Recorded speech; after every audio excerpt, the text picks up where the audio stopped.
pada kesempatan kali ini kita masih diberikan kesempatan oleh Allah untuk melaksanakan perintah yang wajib yang pokok, yakni melaksanakan sholat asar secara berjamaah.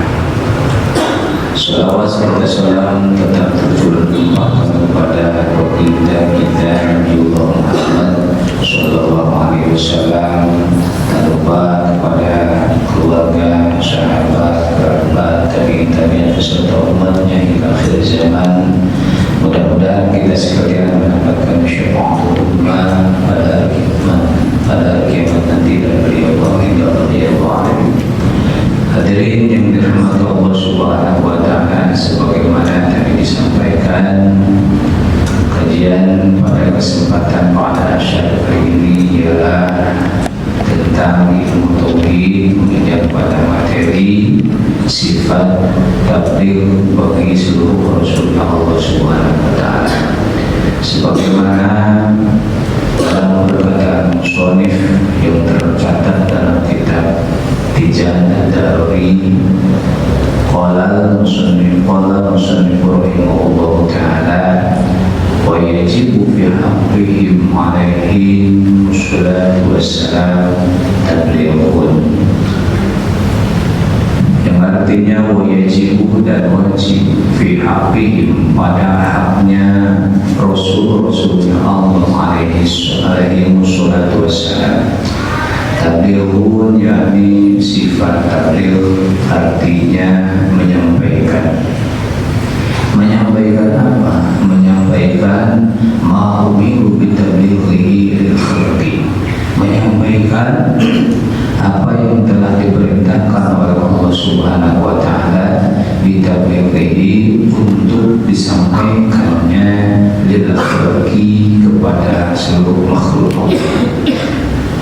Waktu itu, sedangkan perlawanan daripada tabligh itu ialah kitman, yakni menyembunyikan. Menyembunyikan apa? Menyembunyikan atas apa yang telah diperintahkan oleh Allah. Itu perlawanan daripada tabligh. Wadalilu ala dzalika, sedangkan dalil yang menunjukkan bahwasannya seluruh Rasulullah Allah itu memiliki sifat tabligh ialah ini ditinjau secara akal, yakni annahu law katamu syai'an mimma umiru bitablighihi lakana ma'murina bikitmani ilmi. Annahu, sesungguhnya seluruh Rasulullah Allah, law katamu, apabila ia menyembunyikan syai'an, perkara mimma umiru, atas apa yang telah diperintahkan oleh Allah bitablighihi, untuk disampaikan, lakana ma'murina bikitmani ilmi, maka buktilah kita ma'murina, diperintahkan bikitmani ilmi, untuk menyembunyikan ilmu. Kenapa demikian? Sebab pada dasarnya kita diwajibkan ittiba kepada Rasul, kita diwajibkan untuk mengikuti apa yang telah dicontohkan oleh apa yang dilakukan oleh Rasul. Sehingga ketika Rasulnya Allah menyembunyikan ayat-ayat Allah, maka kita pun diperintahkan untuk mengikutinya, menyembunyikan ilmu-ilmunya Allah. Wala yasihu, dan tidaklah benar an-nu'maru bihi, bahwasannya kita diperintahkan untuk menyembunyikan, ya, ilmi, karena sesungguhnya menyembunyikan itu marmunun, maka itu terlaknat dan dilaknat oleh Allah Subhanahu wa Ta'ala. Hadirin yang dirahmati Allah Subhanahu wa Ta'ala, sifat yang ketiga yang bersanding kepada seluruh Rasul-Rasulnya Allah, baik daripada Rasul yang pertama maupun Rasul yang penutup daripada Nabi dan Rasul, yakni Nabi Muhammad Sallallahu Alaihi Wasallam, yakni adalah sifat tabligh. Maka tabligh, tabligh itu apa? Tabligh itu adalah menyampaikan, sebagaimana tadi disampaikan, disinggung, ma'uliru bitablighi khalqi, menyampaikan seluruh perkara yang telah diperintahkan oleh Allah kepada seluruh makhluk-makhluknya Allah. Adapun makhluk Allah menerima ataupun tidak, maka itu diserahkan semuanya kepada ketetapan Allah. Kenapa demikian? Sebab sifat Rasul yang ketiga ini adalah tabligh, itu merupakan hanya sebatas tugas saja. Adapun ketika makhluk ada yang mengikuti ataupun tidak, maka ketika makhluk mengikuti, tentunya dia termasuk ke dalam orang-orang yang beriman kepada Allah dan Rasul-Nya. Dan adapun ketika makhluk tidak mengikuti, makhluk yang di sini adalah manusia pada dasarnya.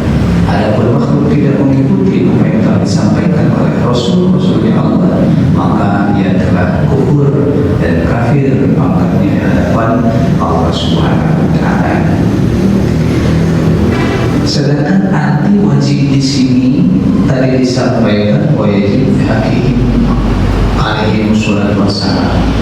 Arti dan wajib di sini adalah arti menurut hukum akal. Artinya wajib akli. Wajib akli bagaimana?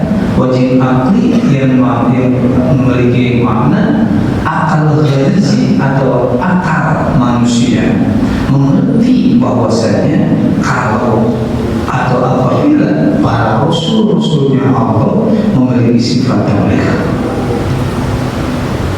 Dan sebaliknya, akal manusia tidak mengerti apabila Rasul-Rasulnya Allah itu menyembunyikan, artinya perlawanan daripada tabligh itu sendiri. Maka sebagaimana tadi disebutkan, menurut hukum akal, dalil akli yang menunjukkan bahwa sifat Rasul itu tabligh ialah apabila bukti para Rasul itu ialah menyembunyikan perkara yang telah diperintahkan oleh Allah untuk disampaikan, maka kita tentunya diperintahkan untuk menyembunyikan ilmu-ilmunya Allah. Maka pada dasarnya kebalikan tersebut adalah mustahil bagi Rasul bahwa seluruh Rasul itu memiliki sifat kitmun atau kitman, artinya menyembunyikan. Kenapa demikian? Sebab disinggungan diperjelas oleh Allah bahwa seluruh Rasul-Rasulnya Allah itu memiliki sifat tabligh, di mana Allah menjelaskan melalui hukum syarat dalam yang tercatat dalam Al-Quran, ya ayyuhar rasul balligh ma unzila ilaika min rabbik. Wahai para Rasul, kata Allah, balligh ma unzila ilaik, sampaikanlah apa yang telah diturunkan kepadamu min rabbika, dari Tuhanmu. Wa in lam taf'al fama ballaghta risalatah, dan apabila engkau tidak mengerjakan hal tersebut, fama ballaghta risalatahu, maka kamu tidak menyampaikan risalah, artinya amanah yang telah disampaikan oleh Allah. Wallahu ya'simuka minan nas. Allah memeliharmu minan nas, dari sekalian manusia. Inna Allah la yahdil qawmal kafirin, sesungguhnya Allah tidak memberikan petunjuk al-qawmal kafirin, kepada kaum-kaum kafir, artinya kepada orang-orang yang menutup diri dari aturan Allah dan Rasulnya. Itu dalil yang menunjukkan bahwa para Rasul memiliki sifat tabligh. Kenapa? Karena sudah dinas dalam Al-Quran yang tercatat dalam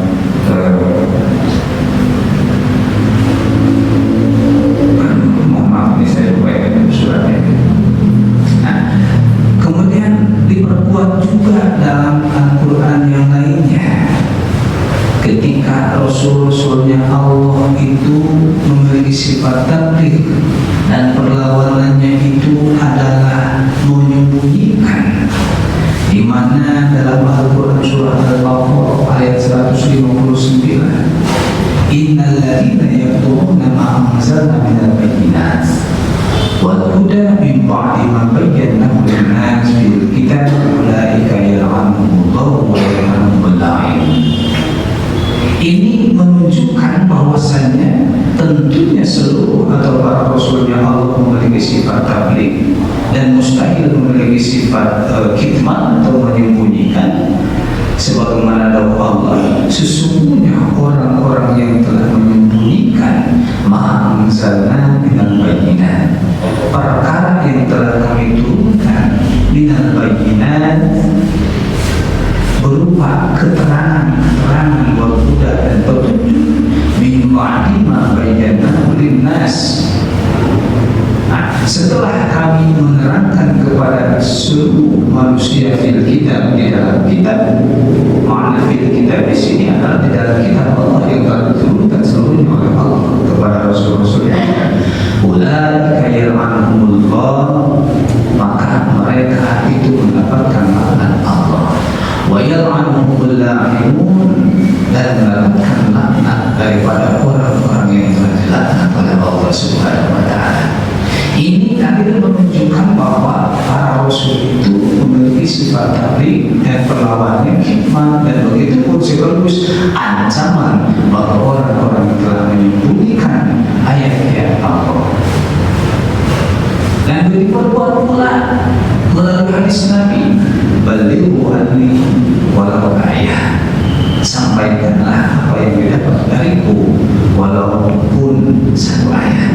Ini yang menunjukkan bahwasannya para rasul dan nabi Allah itu memiliki sifat daripada tabligh itu sendiri, dalil nakliyah, dalil yang bersumber dalam Al-Quran dan hadis Rasulullah Sallallahu Alaihi Wasallam.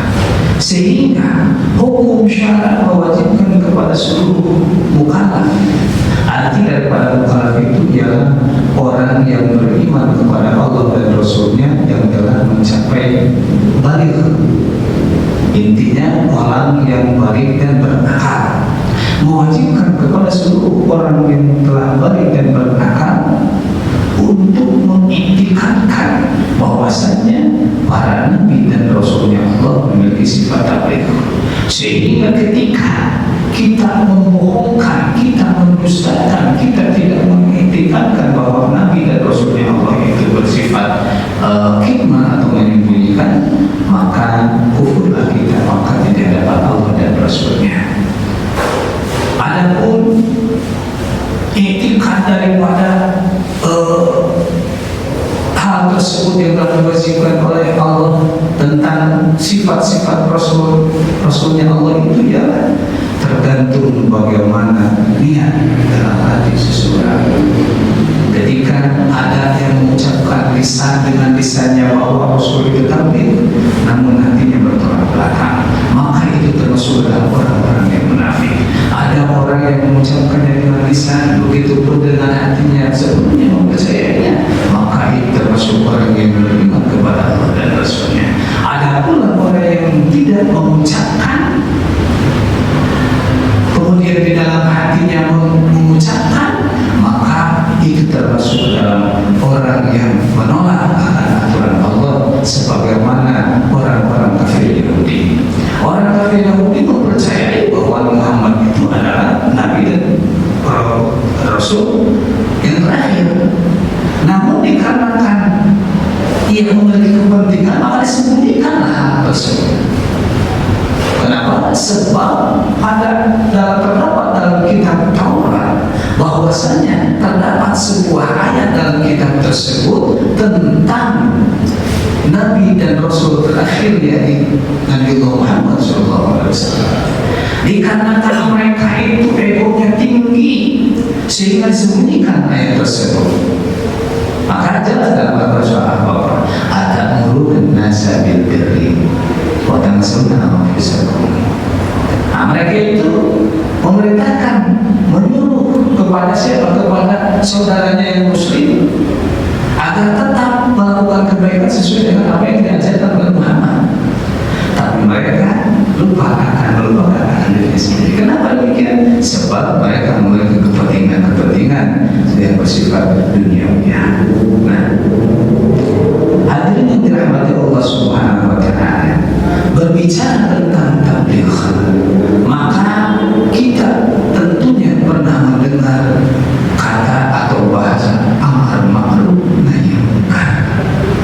Dan begitu pun kita telah mendengar dan sering dengan kata dakwah. Apa perbedaan daripada amar ma'ruf nahi munkar dengan tabligh? Dan begitu pun apa perbedaan daripada tabligh dengan dakwah? Amar ma'ruf nahi munkar itu ialah amar ma'ruf memerintahkan kepada yang baik, nahi munkar dan melarang kepada kemungkaran. Itu adalah dengan perbuatan. Dan perbuatan tersebut adalah bagaimana? Diberikan contoh dan perbuatan-perbuatan itu amar ma'ruf nahi munkar. Sedangkan tabligh itu adalah sebatas daripada apa yang tercatat dalam Al-Quran dan hadis. Itu tabligh. Ketika disampaikan firman Allah kepada umat manusia oleh Rasulullah SAW dan oleh para Rasul terdahulu, itu arti daripada tabligh. Cukup menyampaikan saja, itu arti daripada tabligh. Kemudian diperjelas sedikit oleh Rasul, maka itu menjadi hadis, penguat daripada Al-Quran atau firman Allah. Cukup disampaikan saja, diterima ataupun tidak diterima, maka itu diserahkan kepada Allah. Adapun amar ma'ruf nahi munkar itu adalah aplikasi atau pembuktian daripada tabligh itu sendiri. Ketika Allah memerintahkan untuk memerangi orang-orang kafir Quraisy, nah itu adalah amar nahi munkar. Maknanya lebih kepada jihad fisabilillah. Itu amar ma'ruf nahi munkar, yakni dengan di samping setelah menyampaikan firman Allah, kemudian diwujudkan bukti penyampaian tersebut. Itu amar ma'ruf nahi munkar. Adapun perbedaan antara tabligh dan dakwah, dakwah itu sendiri ada yang dinamakan dakwah ilallah. Dakwah itu sendiri adalah tidak jauh beda dengan tabligh, menyampaikan ayat Allah dan hadis Rasulullah, kemudian dikemas dengan sedemikian rupa bisa dakwah tersebut bilhal dengan perbuatan, kemudian bil lisan dengan lisan manusia. Tabligh itu adalah pengajaran secara hukum, meskipun pada intinya sama-sama menyampaikan risalah, sama-sama menyampaikan firman Allah dan hadis Rasulullah SAW. Namun tabligh itu lebih dikemas lagi antara seseorang yang menyampaikan dan audiens atau mustami yang mendengarkan. Maka di situ terjalin sebuah